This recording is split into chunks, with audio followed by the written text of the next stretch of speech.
Inductive effect is the permanent polarization of sigma bond in a molecule due to electronegativity difference between bonded atoms.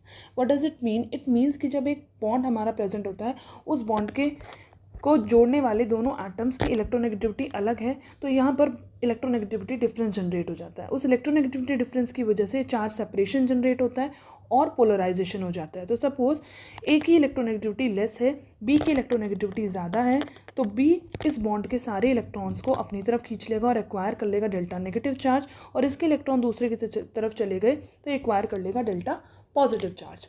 तो इसी effect को कहा जाता है. इसी वजह से इस पूरे बॉन्ड के अंदर एक पोलराइजेशन जनरेट हो जाता है. पोलराइजेशन मीन्स जब ये दोनों एटम के बीच का जो बॉन्ड है वो इक्वली अट्रैक्टेड था दोनों की तरफ, तो यहाँ पर जो चार्ज इलेक्ट्रॉन क्लाउड था वो इस तरह से स्फेरिकली था.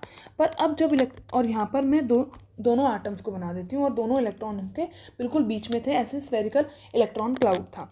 बट अब ज़्यादा इलेक्ट्रोनेगेटिविटी होने की वजह से, बी की ज़्यादा इलेक्ट्रोनेगेटिविटी होने की वजह से इलेक्ट्रोनेगेटिविटी डिफरेंस जनरेट हो गया और ये क्लाउड जो है वो बी की तरफ ज़्यादा झुक गया, तो ये इस तरह से क्लाउड हो जाता है. तो ये इलेक्ट्रॉन क्लाउड का डिस्पर्जन हो गया, इलेक्ट्रॉन क्लाउड बी की तरफ ज़्यादा चला गया. इसी को बोला जाता है पोलराइजेशन हो जाना. और ये पोलराइजेशन जब किसी बॉन्ड के अंदर परमानेंट हो जाए तो उसको बोला जाता है inductive effect.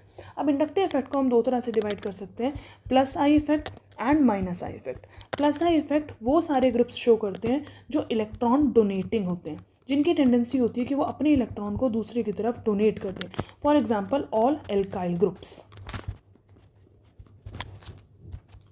And minus I effect वो शो करते हैं जिनकी टेंडेंसी होती है इलेक्ट्रॉन को विदड्रॉ करने की, दूसरे में से इलेक्ट्रॉन को निकालने की. Electron withdrawing groups. For example all halogens like chlorine, bromine, iodine, fluorine, they all have tendency to withdraw the electron. Then CN group, then OH group, then NH2 group, all these have the tendency to withdraw electron from some other atom.